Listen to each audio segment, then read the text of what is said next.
নমস্কার বন্ধুরা, সবাই কেমন আছেন? আজ আমি আপনাদের বলবো ধুলাবান মন্ত্রের সম্পূর্ণ নিয়ম সহ। এর আগে আমি যে ভিডিও ছেড়েছি, যে শর্ট ভিডিওটি, যেটির মধ্যে আমি বলেছি, আপনাদের সকলকে আমন্ত্রণ জানিয়েছি যে এই ধুলাবান মন্ত্রটা নিয়ে আমি বলবো এবং ধুলাবান মন্ত্রের সম্পূর্ণ নিয়ম সহ আপনাদের বলে দেব যে এটা দিয়ে আপনারা কি ভালো কাজ করতে পারবেন। আরো একটি কথা বলে রাখি যে অনেক মানুষই আমার চ্যানেল থেকে মন্ত্র নিয়ে কাজ করছেন, সুফল পাচ্ছেন, এবং অনেক মানুষই কাজ করছেন অথচ কাজ হচ্ছে না।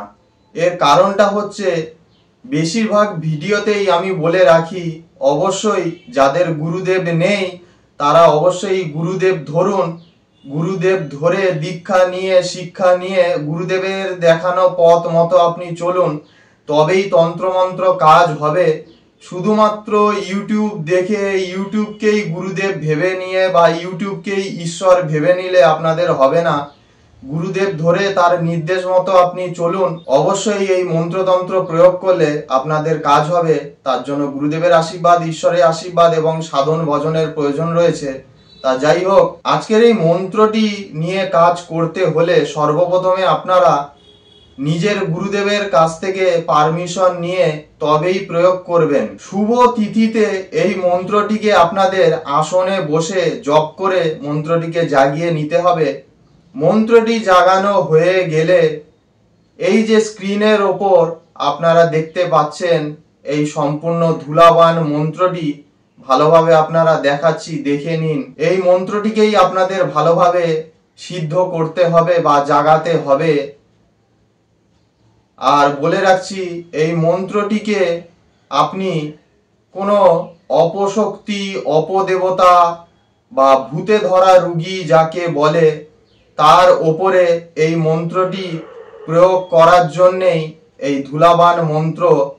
এই ধুলাবান মন্ত্রটি প্রয়োগ করতে হলে যেসব তান্ত্রিক গুণিনরা ভূত প্রেত ছাড়াতে একেবারে ওস্তাদ, যেসব তান্ত্রিক গুণিনের নিজের গুরুদেবের আশীর্বাদ রয়েছে, সাধনার জোর রয়েছে, যারা দীর্ঘ বছর এই পথে রয়েছে, তারাই কিন্তু আজকের এই ভিডিওটা দেখে প্রয়োগ করবে।